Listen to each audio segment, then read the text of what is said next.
আমাদের centre for advanced studies and thoughts এর সম্মানিত চেয়ারম্যান এবং আজকের অনুষ্ঠানের সম্মানিত সঞ্চালক অধ্যাপক আব্দুর রব, আমাদের অধ্যাপক আহমেদ আব্দুল কাদের, আমাদের মেজর আখতারুজ্জামান, প্রফেসর আশরাফ, আমি দেখতে পাচ্ছি প্রফেসর মিজানের, ডক্টর মিজানের কথা তো শুনলামই, প্রফেসর হামিদ আমাদের, রাইট, আমি হ্যাঁ কর্নেল আশরাফ ভাইকে তো দেখলাম, আমার প্রিয় সহকর্মী নর্থ সাউথের ডক্টর শিব্বির, আপনাদের সবাইকে শুভেচ্ছা জানিয়ে আমি চেষ্টা করবো, এখানে পুরো পেপারটা মনে হয় না পড়ার দরকার আছে, আমি সামারি বলার চেষ্টা করব। আমরা এবারে একটা বিশেষ অবস্থার সম্মুখীন, সেই প্রেক্ষাপটে আমি কতগুলো অবজারভেশন এখানে রেখেছি। So the paper starts with যে বাংলাদেশের ফার্স্ট ন্যাশনাল বাজেট, যেটা তাজউদ্দিন আহমেদ সাহেব প্রেজেন্ট করেছিলেন। That budget was of the size of less than 800 crore, 800 কোটি টাকা নিচে। এবং আপনারা জেনে থাকবেন যে প্রয়াত রাষ্ট্রপতি জিয়াউর রহমান সাহেব যখন নিজেও কিন্তু উনি একবার আমার মনে হয় সিএমএলএ উনি পার্লামেন্টে অথবা পার্লামেন্টের ইকুইভ্যালেন্ট কোনো ফোরাম উনি বাজেট দিয়েছিলেন, এবং তখনও মাত্র 5,000 কোটি টাকা। বাংলাদেশের বাজেটের সাইজ ছিল অনলি 5,000 crore। সেখান থেকে আমরা এখন 8 লক্ষ কোটি টাকা গত পরপর 2 বছর হয়েছে। অ্যান্ড দিস ইয়ার এটা 9,30,000 কোটি, 9,20,000 কোটি, এই অ্যারাউন্ড এই অ্যামাউন্টের মধ্যে। সো অ্যামাউন্ট নিয়ে কোনো বিশেষ একজন as an observer, as a student of economics and finance, amount is not the most important determinant of quality. আমি কোয়ালিটি ইস্যু মানে it's not the how much money you spend, it's how you spend it, how you play the game. মানুষ বলে না যে whether you win or lose, what matters is how you play the game. So আপনি সে quality of স্পেন্ডিংয়ের আমরা কতগুলো জিনিস এখানে নিয়ে এসেছি। শুরুতে আমি বাংলাদেশের ওয়াইডার কনটেক্সট, বাংলাদেশের স্বাধীনতার পর থেকে 55 বছরে কীভাবে গ্রো করেছে। বাংলাদেশে বরাবরই ইনফ্লেশন একটা ইস্যু ছিল, কখনো কখনো দুর্ভিক্ষের সময় আরও বেশি ইনফ্লেশন ছিল। বাট ইনফ্লেশন কন্ট্রোলের জন্য সর্বশেষ ডক্টর ইউনূসের সরকার এবং বাংলাদেশ ব্যাংকের সর্বপ্রাক্তন বা শেষ অবসরপ্রাপ্ত যিনি ডক্টর মনসুর, ওনার সময়ে পলিসি রেট মোটামুটি ইতিহাসের মধ্যে প্রায় সর্বোচ্চ 10%-এ সেটেল করা হয়েছে। সে কারণে cost of doing business and many other things, যদি ইনফ্লেশন কিছুটা টেমড হয়েছে, কিন্তু মেনি আদার থিংসে কতগুলো স্পিল ওভার ইফেক্ট হয়েছে। বাংলাদেশ সিন্স ইন্ডিপেন্ডেন্স বিভিন্নভাবে ডিরেকশন চেঞ্জ করেছে। ওয়ান্স আমরা স্বাধীন হলাম অ্যাজ ডেমোক্রেসি, তারপরে কিছুদিন আমরা সোশ্যালিজম, একেবারে সব কিছু জাতীয়করণ, 72 সালের আপনারা দেখেছেন যে জাতীয়করণ অধ্যাদেশ, সবগুলো ব্যাংক, বিমা এবং বড় ব্যবসা প্রতিষ্ঠান। একসময় মাত্র 1.5 কোটি টাকার উপরে ক্যাপিটাল নিয়ে কোনো কোম্পানি ফর্ম করা যেত না, and as a result the stock exchange had to B closed. তারপর জিয়া রহমান সাহেব আসার পর আবার 76-এ স্টক এক্সচেঞ্জ ওপেন হলো। নেভারদালেস আমরা মনে করি যে ইন দ্য 90s, ডিসেম্বর 1990-তে বাংলাদেশে যে গণঅভ্যুত্থান হয়েছিল, সেখান থেকে বাংলাদেশ আবার টার্ন অ্যারাউন্ড করার কথা।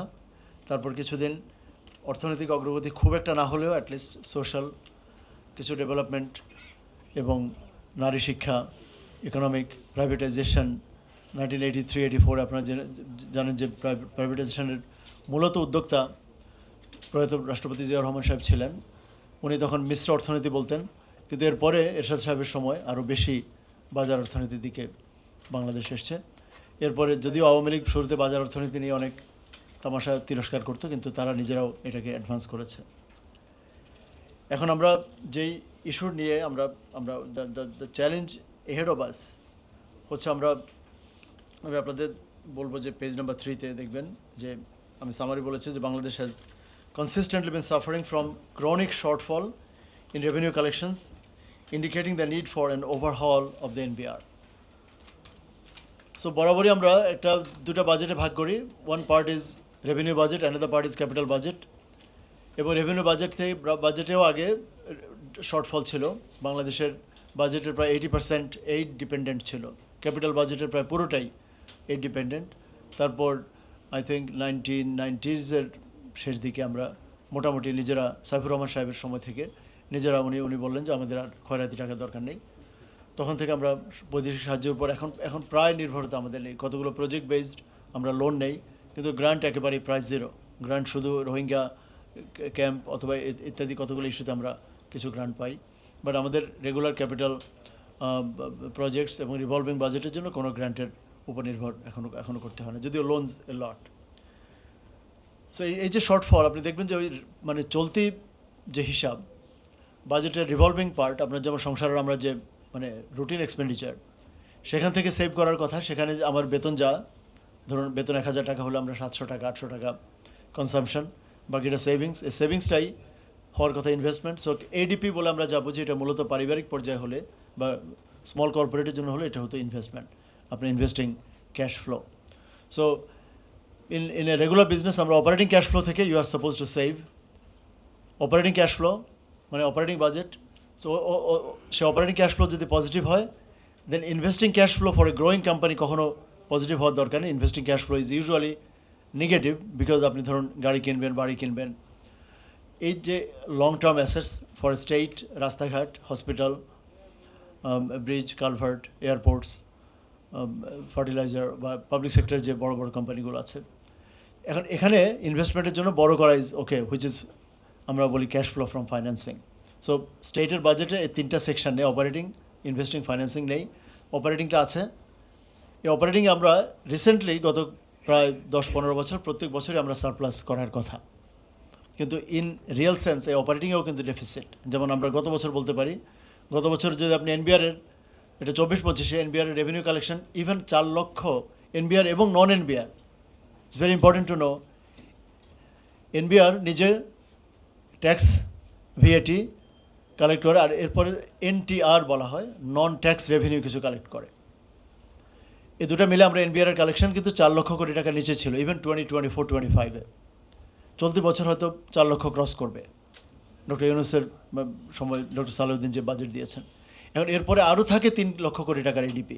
সো আপনি যখন অপারেটিং ক্যাশ ফ্লো যখন নেগেটিভ, মানে বেতনের চেয়ে বেশি যখন আপনার সংসারের পরিচালন ব্যয়, তখন আপনি ক্যাপিটাল বাজেট বা ইনভেস্টিং প্ল্যানস, এডিপি, সেখানে অফকোর্স ওই ফাইন্যান্সিং, তখন it forces you to go for either printing money অথবা বরোয়িং, অথবা ইন গভর্নমেন্টস তারা বন্ড ইস্যু করে।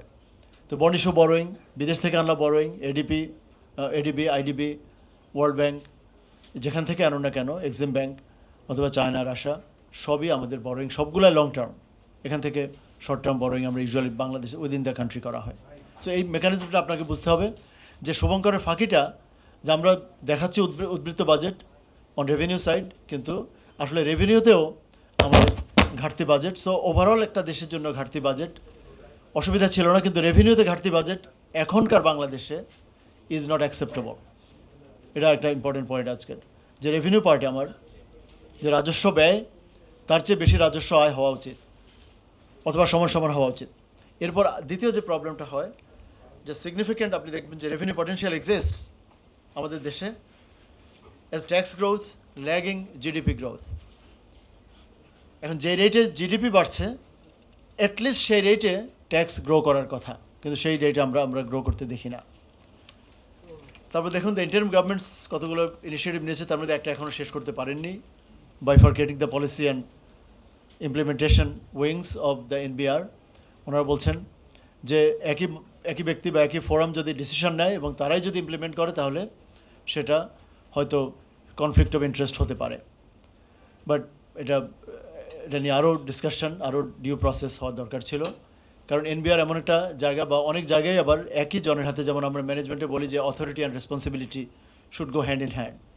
তাহলে এই যে করোলারি থাকা দরকার, যেটা স্কেলার প্রিন্সিপাল, যে যার অথরিটি তাকে যদি আপনি মানে যাকে রেসপন্সিবল করবেন, তার হাতে অথরিটি যদি না থাকে, না দেওয়া হয়।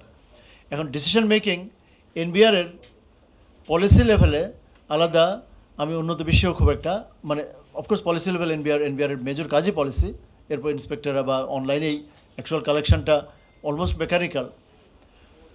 কিন্তু এখানে যদি আপনি আলাদা যারা ডিসিশন নেয়, তাহলে পার্লামেন্টের, যেমন ইউএস, ইউকে, সেখানে আমরা এনবিআর পলিসি ডিসিশন যেগুলো বলে যা বুঝি, যেমন ট্যাক্স কত হবে, কোথায় হবে, ভিএটি কোনো আইটেমে কত ওয়েভার দেওয়া হবে কিনা, সো অল পলিসি ডিসিশনসের জন্য কিন্তু either Parliament or the Finance Division, অর্থ বিভাগ of the Ministry of Finance is already there. So এরপরে এনবিআর এর বাকি পলিসি ডিসিশন কিন্তু কতটুকু আছে এটা গবেষণার বা প্রশ্নের বিষয়, এবং সেজন্য এনবিআর ভেতর থেকে খুব ম্যাসিভ আপনারা প্রোটেস্ট দেখেছেন। তারপর ইউনূস স্যারের সময় তাদেরকে এক অর্থে ব্ল্যাকমেইল করে তাদের পিছনে ডিজিএফআই, তাদের পিছনে দুদক, তাদের ব্যক্তিগত ফাইল, তারা আপনারা জানেন যে এনবিআরের উচ্চ পর্যায় থেকে শুরু করে নিম্ন পর্যায় পর্যন্ত আমরা অনেক গভর্নেন্স ইস্যুজ আছে। তো আর ইভেন আপনি যদি কোনো দুর্নীতি নাও করে থাকেন, আপনার পেছনে যদি ডিজিএফআই এবং এনবিআর দুদক যদি আপনার পেছনে লেগে যায়, তাহলে আপনি একজন সরকারি কর্মকর্তা হিসেবে আপনার পরিবার পরিজন, আপনার নিজের রিটায়ারমেন্ট, আপনার নিজের স্বাস্থ্য, সো ওই সময় ওনারা এটা মেনে নিয়েছেন, কিন্তু এখনও পর্যন্ত সেপারেশনটা হয়নি। তো আমি এই ব্যাপারে আমরা এখনও কোনো পক্ষ নেয়ার মানে আমার ব্যক্তিগতভাবে আমি এখনও শিওর না যে কোনটা ভালো হবে। আমি মনে করি না যে এটা জরুরি, কারণ বাংলাদেশের মূল ইস্যু কিন্তু সেপারেশন না। বাংলাদেশের ইস্যু নাম্বার 1, 2, 3 পুরোটাই ছিল গভর্নেন্স, পুরোটাই দুর্নীতি, এবং স্পেশালি দুদক এবং এনবিআর এবং পুলিশ এবং বিচার বিভাগ, এ চারটা আমাদের ল এনফোর্সমেন্ট, এসএসসি, এনবিআর এবং যে কোর্টস, এই চারটার মধ্যে মেজর ইনস্টিটিউশনাল রিফর্ম এর প্রয়োজন ছিল, যেটা আমাদের বর্তমান সরকার এই 12 ফেব্রুয়ারি যারা নির্বাচিত হয়েছেন তারা দুঃখজনকভাবে যে কয়েকটি অধ্যাদেশ তারা ল্যাপস হতে দিয়েছেন, এর মধ্যে এই সবগুলো আছে। মানে যেগুলো ওনারা দু একটা পাশ করেছেন, 100-100-র উপরে পাশ করেছেন, কিন্তু মোস্ট সিগনিফিক্যান্টগুলো ওনারা ইদার বাতিল করেছেন অথবা এক্সপায়ার হতে দিয়েছেন। যাই হোক, সেটা পরের আলোচনা। সো এফার্টস এখনও চলছে মিডিয়াম আর লং টার্ম রেভিনিউ স্ট্র্যাটেজি ঠিক করা। এনবিআরের এই নামেই একটা ইনিশিয়েটিভ আছে, নাম হচ্ছে medium and long term revenue strategies, MLTRS। সেটার মাধ্যমেই ডিজিটালাইজেশন করেছেন, modernize customs operations and optimize non tax revenue collection to ensure sustainable revenue growth in the near future. So what are those NTR, non tax revenue, যে tax ছাড়া, সেটা মূলত আসে আমাদের প্রায় 100 বা 99টা, এর মধ্যে 76টা SOE, স্টেট ওন্ড এন্টারপ্রাইজ, এর মধ্যে কয়েকটাই প্রফিটেবল আছে, যদিও এর মধ্যে অনেকগুলোই লোকসানের। ফর এক্সাম্পল BRTC মেজর লোকসান, ইভেন PDB মেজর লোকসান, বাট অনেকগুলো থেকে আমরা প্রায় 44,000 কোটি টাকা গত বছরও আমি এক্সাক্ট অ্যামাউন্টটা এখানে আছে, কিন্তু মোট কথা NTR এখনও পজিটিভ, নন ট্যাক্স রেভিনিউ পাওয়া যায়। আর এরপর বাকি এখন মেজর ইস্যুস, যেটা ডক্টর মিজানের কথাও আমি দেখলাম। নাম্বার 1 আমি আইডেন্টিফাই করেছি সভরিন ডেট। বাংলাদেশের ঋণের পরিমাণ অ্যাকর্ডিং টু বণিক বার্তা 24 লক্ষ কোটি টাকা, এবং আমি একটা সিম্পল হিসাব করেছি যে যদি আপনি এর মধ্যে যে বৈদেশিক ঋণ, যেখানে কোনো হিসাবে $113 বিলিয়ন, আবার কোনো হিসাবে আরেকটু কম, অ্যাবাউট 87 বিলিয়ন, তাহলে বৈদেশিকটা 87 হলেও কিন্তু প্রায় 10 লক্ষ কোটি টাকার উপরে। তাহলে 10-11 লক্ষ কোটি টাকা বৈদেশিক ঋণ, এটার উপর ধরুন আপনি সুদের হার আমি অ্যাসিউম করলাম 1%, এখানে লিখেছি আমি আমি লিখেছি অন অ্যাভারেজ 2%, যদি কোনোটা 1.5, কোনোটা 3-4, আর দেশিগুলো এগুলোতে অ্যাজ হাই অ্যাজ 12.9 হয়েছে। আমি 12 যদি হয়, তাহলে আপনি হাফ অ্যান্ড হাফও যদি ধরেন, যারা এখানে অ্যাকাউন্টিং আছেন, ফাইন্যান্স, যে weighted average cost of capital, ধরুন আপনার অর্ধেক জিনিস কিনছেন 2 টাকা দরে, আর অর্ধেক জিনিস কিনছেন 12 টাকা দরে, তাহলে গড়ে 12 আর 2 14, অর্ধেক হলো 7, সো গড়ে 7%। আমি অন অ্যাভারেজ 6.5% হিসাব করে দেখেছি। তাতে আগামী বছর, যেটা ডক্টর জাহিদ হোসেনের, আমাদের যে ওয়ার্ল্ড ব্যাংকের যিনি কাজ করতেন, ওনারও হিসাবে আমি মনে করি আগামী বছর শুধু সুদ দিতে হবে 1,56,000 কোটি টাকা, যেটা চলতি বছর প্রায় 1,34,000-35,000, চলতি বছর অ্যাবাউট 1,45,000, এর 24-25-এ দেওয়া হয়েছে 1,34,500 কোটি টাকা।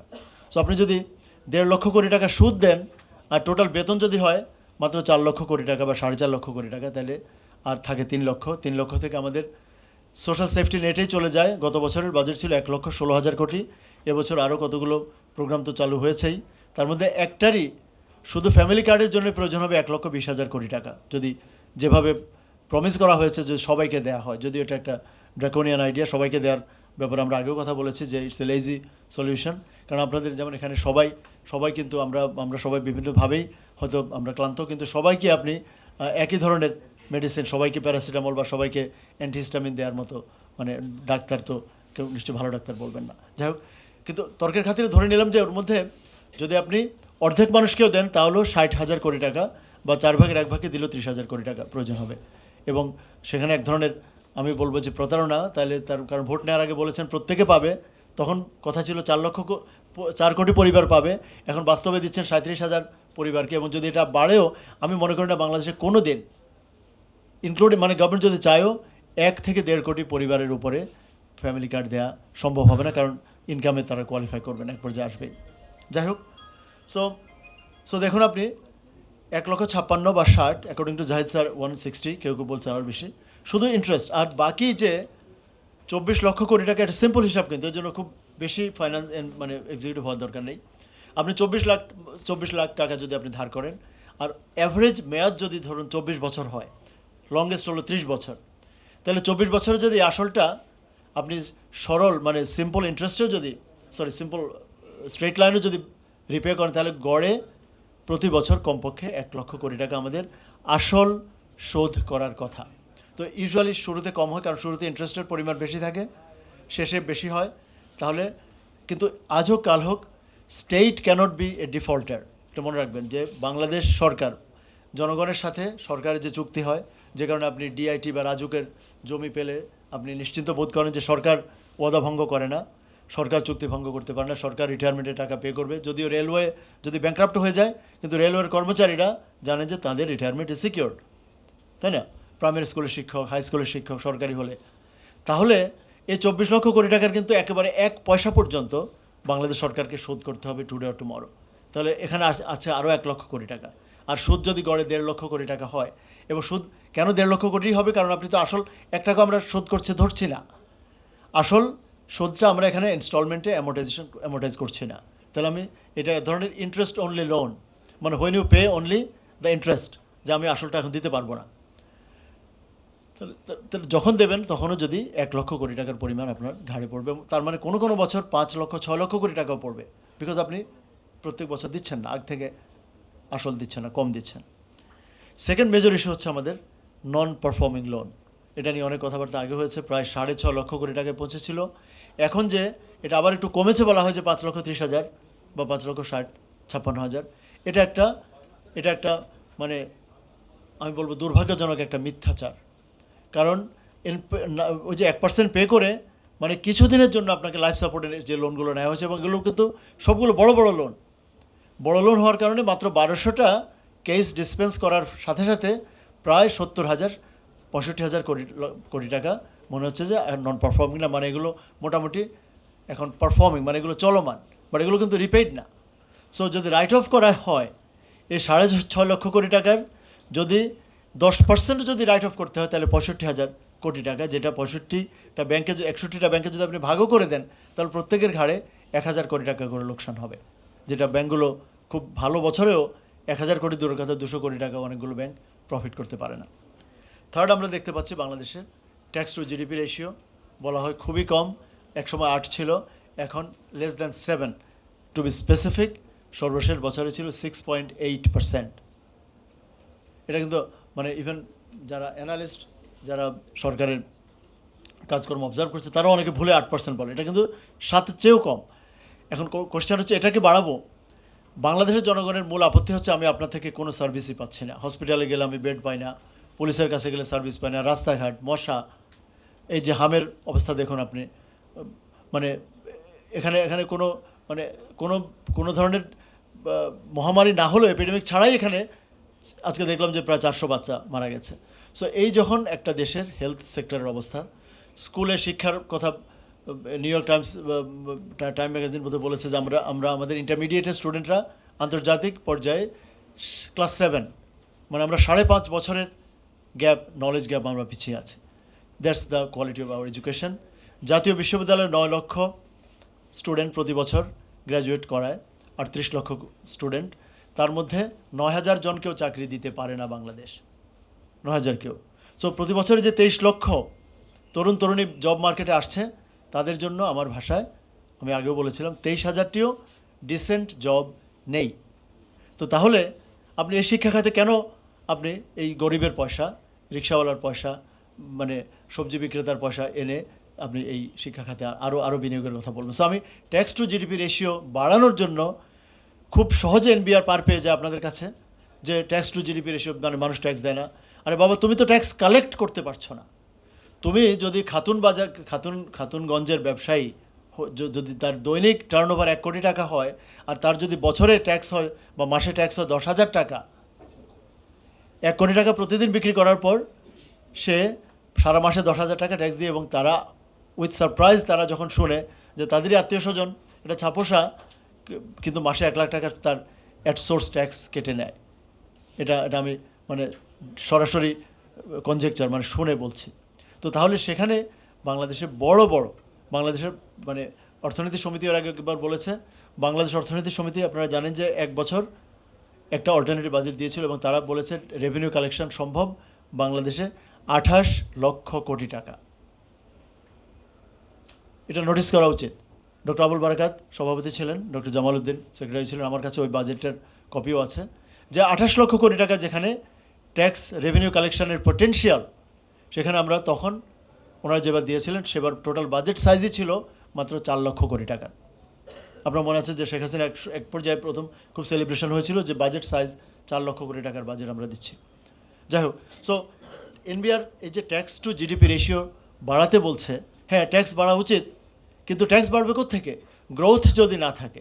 তুমি যদি বড় লোকদেরকে, মিষ্টি দোকানকে, অর্নামেন্টসের দোকানকে, ডায়াগনস্টিক সেন্টারকে, প্রাইভেট স্কুলকে, বিভিন্ন ডেভেলপ মানে যারা ল্যান্ড, অ্যাপার্টমেন্ট, এই যেখানে মানে ওদের টার্নওভার আপনি নিজে দেখুন যে এই যে আমাদের 2-3 দিন আগে, 1 সপ্তাহ আগে পেপার এসছে যে বাংলাদেশের অন্যতম বড় গ্রুপ যে সিটি গ্রুপ এখন আর্থিক সংকটে পড়ছে। তারা বাংলাদেশ ব্যাংকের কাছে চিঠি দিয়েছে যে 27টা ব্যাংকের কাছে যাতে বাংলাদেশ ব্যাংক চিঠি দিয়ে দেয় যে তাদের লোনগুলো এখনই ডিফল্টার হিসেবে ঘোষণা না করে। এবং তখন ওই নিউজে পড়েছি যে সিটি গ্রুপের টার্নওভার হচ্ছে 32,000 কোটি টাকা, which is double the turnover of আমাদের লার্জেস্ট কোম্পানি গ্রামীণ ফোনের অ্যাবাউট 15,000, স্কোয়ারের অ্যাবাউট 13,000।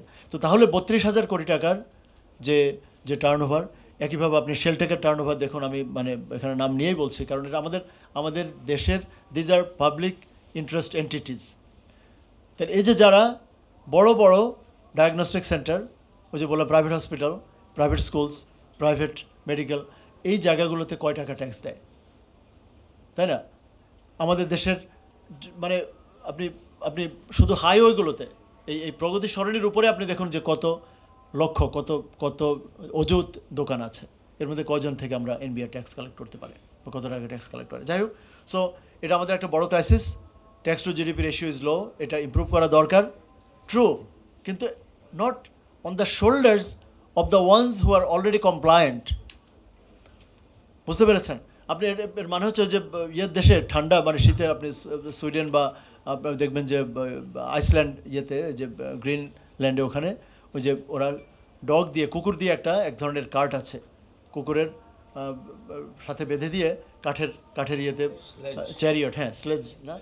এখন আমাদের ট্যাক্স পেয়ারদেরকে আপনি ওই কুকুরের মতো আমাদের কাঁধে আপনি জোয়াল লাগিয়ে দিয়ে বলছেন যে যেহেতু তোমাকে হাতের কাছে পাওয়া গেছে, তোমার কাছ থেকেই এই গতবার যা দিয়েছ তার চেয়ে আরও 20%। এবার রেভিনিউ কালেকশনের বাজেট ইররেসপন্সিবলি বলছে যে ট্যাক্স এবার আরও 22% বাড়ানো হবে। যাই হোক, আসুন আপনি এখন আর দুটো পয়েন্ট বলেই আমি শেষ করব।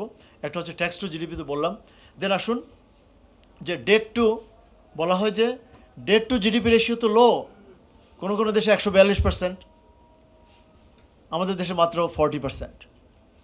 এখন জিডিপি $465 বিলিয়ন, তার অ্যাবাউট 40%ও ক্রস করেনি এখনও লোনস, এটা ঠিক, ওই যে 24 লক্ষ কোটি টাকা বললাম।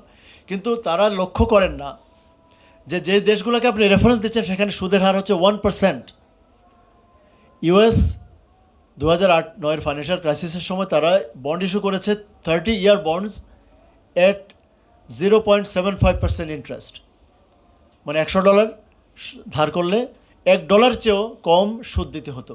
সেখানে আমরা $100 ধার করলে আমাদের সুদ দিতে হতো প্রায় 13 টাকা। তাহলে আমেরিকার চেয়ে বা জাপানের চেয়ে আমাদের বরোইং ক্যাপাসিটি হচ্ছে 13 ভাগের 1 ভাগ। তাহলে আমাদের যখন 40% হয়ে যায় জিডিপি, জাপানের প্রেক্ষিতে আমাদের এটা 4-13-52, মানে আমাদের effective debt to GDP ratio হচ্ছে এখন 520 times, not 40% of, sorry, 520% of GDP, not 40% of GDP. আপনি আরেকবার শুনুন, ধরুন মানারত ইউনিভার্সিটি বড় করে 1%-এ, তারা যদি 1 কোটি টাকা বড় করার একই ইনকাম, ধরুন প্রফেসর রবের, মানারতের এবং আমাদের নর্থ সাউথে যদি একই ইনকাম হয়, নর্থ সাউথ যদি 13%-এ বা 12%-এ বড় করে, আর ইভেন 7%-এও বড় করে, আর মানারত যদি 1%-এ বড় করে, তাহলে ওনার চেয়ে নিশ্চয়ই আমার বড়োইং পাওয়ার কম। উনি 1 লাখ টাকা বড় করে যেভাবে যে মাসের যে পরিমাণ ইনস্টলমেন্ট দিতে হবে, আমি 1 লাখ টাকা বড় করলে তার 7 গুণ আমাকে পে করতে হবে। আমাদের তাই হচ্ছে। আমাদের তো ভাই 1%-এ বন্ড ইস্যু করতে পারি না, 2% না, 3% না। ইউএসএ সর্বোচ্চ খুব বেশি হলো 4% স্টেট সভরেন বন্ডস, জার্মানিতে আরও কম, কানাডা আরও কম, জাপানে তো একেবারেই অলমোস্ট, মানে জাপানে তো নেগেটিভ ইন্টারেস্ট রেট, মানে আপনি বড় করলে উল্টো আপনাকে টাকা দিয়ে, মানে যার কাছ থেকে ধার করবেন সে আপনাকে উল্টো টাকা দিতে হয়। লো ডেট টু জিডিপি দিয়ে বাংলাদেশের আর বড় করার কোনো সুযোগ নেই, কারণ ওই যে বললাম যে রেভিনিউ, এখন এটা কীভাবে আপনি এটা জাজ করার জন্য বেস্ট রেশিও হচ্ছে ডেট টু জিডিপি চিন্তা না করে debt servicing cost to revenue income, কারণ আপনি জিডিপি দিয়ে কিন্তু আপনি লোন শোধ করেন না, মনে রাখবেন। সরকার লোনটা করে, সরকার রিপে করে সরকার, জিডিপি কিন্তু আপনার আমার ইনকাম। তাহলে আমাদের ইনকাম থেকে, ইনকামের টাকা দিয়ে কিন্তু সরকারের পক্ষে লোন শোধ করা সম্ভব না। যেটা দিয়ে সরকার লোন শোধ করে, আপনার একজন চাকরিজীবীর মতো, আপনি যদি গাড়ি কেনেন, ফ্রিজ কেনেন, বাড়ি কেনেন, আপনি আপনার বেতনের টাকা থেকে শোধ করেন। তাহলে সরকারের বেতনের টাকাটা হচ্ছে ট্যাক্সের টাকা। এখন আসুন, ওই ডেট সার্ভিসিং কস্ট আমাদের কত, সে 1.5 লাখ কোটি টাকা, রেভিনিউ ইনকাম কত, সে 4.5 লাখ কোটি, তাহলে আমাদের প্রায় 1/3 চলে যায়। এটা ইন কেস অফ ইউএস বা অন্যান্য দেশে এটা স্ট্যান্ডার্ড হচ্ছে 15%। The interest that you pay on your income should not exceed more than 15%। সেখানে আমরা পে করছি আমাদের ইনকামের প্রায় মোর দ্যান 1/3।